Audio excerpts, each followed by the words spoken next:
Vamos a conversar con Jan Moya, médico, alergólogo, además pues ha compartido con nosotros inmunólogo adicionalmente, ha compartido con nosotros, decía, en diversas ocasiones. Y Jan, esta época, y bienvenido y gracias por estar con nosotros, es importante porque el desorden gastronómico en esta época de la Navidad, a pesar de las limitaciones y las restricciones que existen por razones suficientemente conocidas, siempre tiene sus efectos, ¿no? En el momento y a posteriori, cuando se descorren las cortinas del mes de enero. En ese sentido, bien valdría la pena algunas orientaciones porque eso tiene su efecto, evidentemente, en lo que es el organismo y el cuerpo humano en general. Sí, sí, efectivamente. Bueno, primero quiero darte las gracias. Buenos días para todas las personas que están allí pegaditas, atentos a adquirir la mejor información. Efectivamente, sí, en esta época decembrina, la cual inicia siempre la tercera semana de noviembre y culmina la segunda o tercera semana de enero, se expresan muchas enfermedades, sobre todo desde el punto de vista alérgico, por el punto de vista alimentario, como lo mencionaste anteriormente. ¿Okay? La parte gastronómica, acá en Venezuela y en otras partes del mundo, pero sobre todo aquí en nuestro país, tenemos la cultura de comer hallacas, de comer pan de jamón, comer pernil, comer ensalada de gallina, y ese tipo de alimentos o ese plato navideño tan conocido y tan famoso y tan sabroso además. Los postres. Tan sabroso además, la torta negra. En fin. Sí, tiene muchos partículas proteicas o alimentos, los cuales son potentemente histaminérgicos. Cuando digo histaminérgicos es que son capaces de desencadenar esa degradación o esa expresión de histamina. ¿Qué es la histamina? La histamina no es más que esa sustancia vasoactiva, la cual está encargada o es la piloto de todas las células alérgicas inflamatorias en nuestro organismo. En el caso de la parte alimentaria, por ejemplo, el maíz, que va en la masa de las hallacas, el cerdo, que va en el pernil en algunas hallacas, el caso del huevo, que lo colocan en los orientales en las hallacas, son alimentos muy, pero muy alérgicos, ¿ok? ¿Qué es lo que va a pasar una vez que entra en el organismo? Va a ser una inflamación o una atrofia de la vellosidad intestinal, que es lo que pasa con los pacientes celíacos y otros alérgicos alimentarios, perdiendo esa anatomía e histología normal de ese tejido, que me va a traer como consecuencia una poca absorción de nutrientes como vitaminas, proteínas, carbohidratos, que son los tres principales entes en la parte alimenticia, y a su vez va a haber una poca captación y producción de colágeno. Fíjate, y perdona que te interrumpa un momentito, eso tiene un efecto, un impacto apreciable en la movilidad del tracto intestinal definitivamente, ¿no? Sí, efectivamente lo que eso acabas de trae decir. Secuelas. No, mira que lo que acabas de decir es una de las cosas más importantes, porque esa atrofia hace que esa vellosidad pierda su movilidad. Automáticamente el plexo mientérico, que es el que se encarga de regular toda esa motilidad, que es el peristaltismo intestinal, para que pueda pasar el bolo alimenticio, convertirse en ese y ser excretado del cuerpo posterior a la absorción de los nutrientes, no sucede. Que eso es lo que hace que las personas tengan esas lesiones en piel roja, que pican mucho, que comí, me intoxiqué. Si eso sucedió o está sucediendo en alguna persona, es porque ya hay una atrofia tal en el intestino que tu organismo no está respondiendo. Quiero decirle a las personas que, aunque no lo creamos, ese dicho que dice que somos lo que comemos es tal cual cierto. ¿Por qué es cierto? Porque el intestino es el órgano más grande y a su vez más importante del cuerpo, porque de él es que depende. Ese es como que nuestro tanque de gasolina, lo que tú vas a necesitar para hacer cualquier función. Ahora, eso es importante. Ahora bien, recomendaciones. Para muchos será inevitable, porque es una tradición y forma parte del contexto cultural venezolano, que la gente, repito, a pesar de las limitaciones que existen en este momento por la razón económica, vaya a consumir productos de este tipo. Entonces, ¿cómo orientar a la gente? ¿Qué hacer? ¿Cómo evitar los excesos? ¿Qué decirle a las personas que nos ven, Jan? Es importante recordar y mencionar a las personas que si uno tiene el conocimiento de que cuando me tomo un vaso de leche, un café con leche, me como algo que tenga leche, como el caso del queso y el yogur, que es muy frecuente, tengo síntomas de que me pica la piel, estornudos, piqueños en los ojos, tratar de evitar ese alimento, en el caso de la leche, que fue el ejemplo que puse, y todos los alimentos que contengan leche como complemento para su elaboración. ¿Ok? Así pasa con el trigo, de igual forma con el gluten, con el cerdo.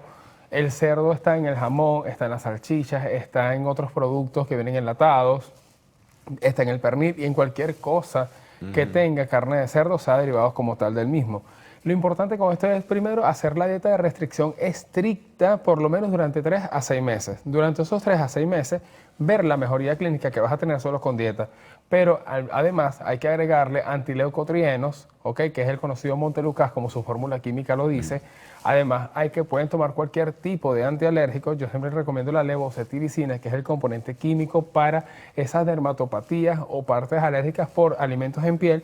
Y además es importante empezar los suplementos con probióticos. ¿Por qué probióticos? Porque obviamente esa alergia va a hacer que se barra esa barrera natural normal de defensa del organismo en la parte intestinal. Ahora, ¿cómo, por ejemplo, yo sé que es complicado, hay una presión social cuando visitas un hogar de familia o de amigos, pero ¿cómo evitarlo o cómo trabajar esto o qué orientaciones o cómo sustituir en definitiva ya en este tipo de alimentos que son al final de cuentas de alto impacto en nuestro tracto intestinal? Claro, eso es importante llevarlo de la mano siempre con algún nutricionista. ¿Por qué? La gente se lleva su propia dieta. No, porque el detalle hay gente que lo hace. Es que ese es el detalle.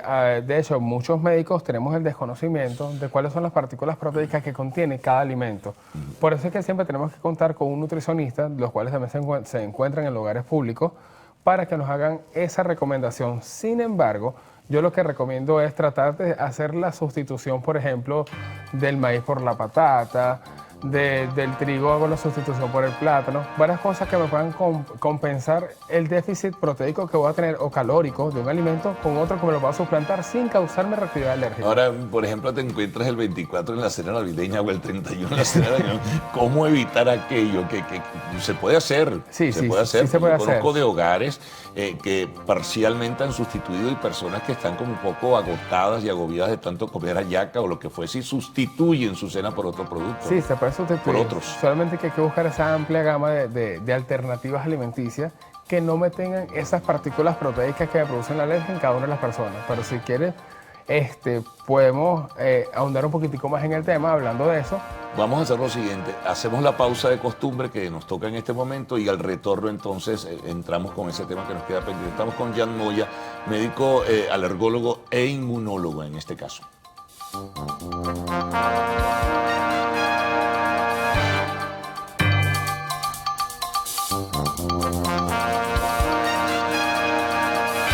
Seguimos con el doctor Jan Moya, alergólogo e inmunólogo. Hablabas de recomendaciones, qué hacer. Sí, bueno, ¿no? en el caso, me lo pusiste complejo cuando me dijiste lo de la yaca, porque cómo nosotros sustituir esa masa de coloración amarilla tan divina que es en conjunto con el cerdo y otras cosas. Pero es importante. Hay varias alternativas para poder hacer o elaborar masas para hacer no solamente yaca, sino arepas o empanadas, que son las alternativas, que es la masa de yuca. Hay una masa. La arepa de yuca no es tan mala, yo la he probado. Yo también la probé con estas nuevas alternativas alimenticias en nuestro país, la probé y son ricas, son sabrosas.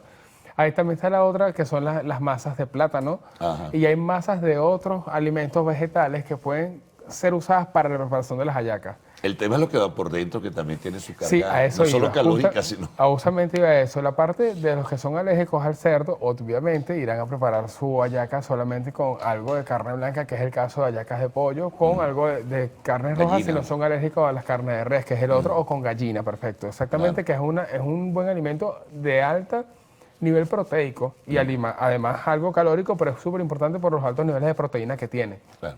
Los que son alérgicos al huevo, obviamente, no hay que colocarle huevo ni clara ni amarilla a ningún tipo de alimento. Pero eso es más complejo, ese tipo de alergia es bien frecuente, Carlos. Te comento que tengo un porcentaje impresionante de alergia al huevo aquí en Venezuela. ¿Ah, sí? Sí, o sea, pienso Y es de que tan alto consumo, de mis 100% de pacientes alérgicos alimentarios, el 85% son alérgicos al huevo y es importante porque ¿Y los alimentos... reflejo, cómo lo reflejan con picapiel, en fin? Ellos tienen mucho picor en piel, pero ellos cursan con muchas marcas blancas. O sea, son como esas manchas que las confunden mucho con hongo. Y es el otro detalle, que los médicos que no son especialistas, las personas que desconocen de esto, empiezan a colocar antimicóticos, empiezan a colocar otro tipo de cremas, las cuales van a empeorar la situación en este paciente porque me van a vulnerabilizar más esa piel, condicionándome a que me hagan sobreinfecciones sobre esa lesión, y es la complicación de la dermatopatía por alergia. ¿Ok?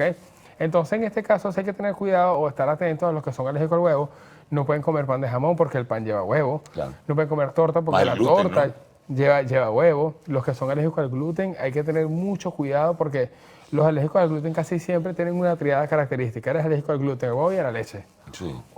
Y el trigo, porque el trigo tiene trazas de gliadina y de glutenina, que son las partículas proteicas que me conforman el gluten como tal. Entonces, esos grupos de pacientes que son hipersensibles al gluten no celíacos, los celíacos propiamente dicho, o los celiacoideos, tienen que tener mucho cuidado con la parte alimenticia.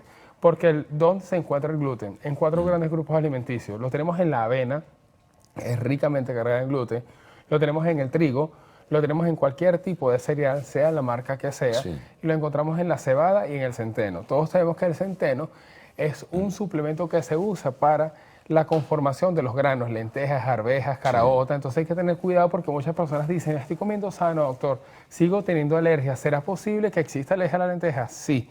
No a la ¿Cómo lenteja trabajarlo allí propiamente. un paciente con esas características ya? Yo normalmente a ellos siempre les hago un condicionamiento o un remodelamiento de lo que es la vellosidad intestinal, con probióticos y con inmunoglobulinas humanizadas. Además que le coloco vacunas para los alimentos que tenga alergia a ese paciente.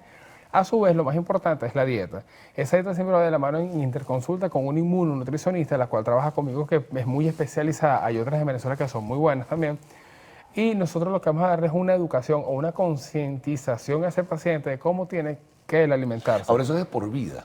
Sí, te comento que la condición celíaca, para hacer su diagnóstico, se realizan por 4 o 5 eslabones. Anteriormente se creían que era por 4, que era por biopsia, por clínica, por anticuerpos y por genética. Actualmente hay mucha variabilidad por el adicionamiento en alimentos de sustancias hormonales, cualquier cosa que vienen de otros países a Venezuela.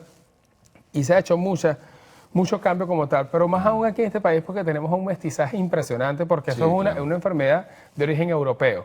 Pero acá nosotros tenemos mestizaje con europeos, americanos, asiáticos, africanos, y hay mucho cruce de la parte genética y alélica. De hecho, te comento que hubo un proyecto En la aquí, parte del mestizaje gastronómico. sí, ¿no? exactamente. Hubo un proyecto que se estaba haciendo a nivel mundial para reportar o tratar de englobar el porcentaje de pacientes celíacos, y Venezuela no pudo entrar porque en la parte genética fue imposible saber a los venezolanos por esa combinación alélica y ese mestizaje tan raro que hay aquí y tan variable. No se pudo hacer ese estudio aquí en Venezuela. Sin embargo, por eso nosotros tenemos que tomar en cuenta acá en Venezuela que la clínica es el primer eslabón. La clínica pueden ser síntomas gastrointestinales o extraintestinales, porque se conoce que la enfermedad celíaca produce dolor abdominal, aire, distensión, diarrea, constipación en muchas personas. Sin embargo, existen síntomas como caída de cabello, dermatitis herpetiforme, que lo confunde mucho con herpes simples en la piel o en cualquier parte del cuerpo, sobre todo en genitales en el sexo femenino. Tengan cuidado con eso. Eso puede ser un indicativo de enfermedad celíaca. Caída de uña, debilidad dentaria, osteoporosis precoz, muchas cosas pueden ser enfermedades celíacas. Entonces, interesante eso, fíjate que poco se conoce. Tenemos síntomas intestinales y extraintestinales. Además, tenemos de eso la tamización de anticuerpos, antigliadina y antitransglutaminasa. Podemos hacer un perfil inmunogenético para buscar la presencia de alelos genéticos que me condicionen genéticamente la enfermedad y, por supuesto, la biopsia que puede salir alterado ese intestino. Ya culminamos brevemente, Jan. ¿Cómo hace se me ocurrió en este momento, cómo hace un paciente, en esta época de Navidad, digo, un paciente vegano? Mira, los veganos en esta época deben seguir con su dieta vegana, Claro, porque es la que tiene mayor alternativa aquí en este país actualmente. Sí, no, o sea, ya lo saben los veganos que tienen que seguir esa línea. Mira, muchas gracias, Jan, por esas orientaciones que son muy importantes, a cuidarse. Hay que tener mucha prudencia, ¿no?, en el manejo de lo que es el perfil gastronómico en esta Prudencia época. y conciencia. Y conciencia, desde luego que sí. Bueno, amigos, una pausa. Al retorno, arte y espectáculos en lo actual.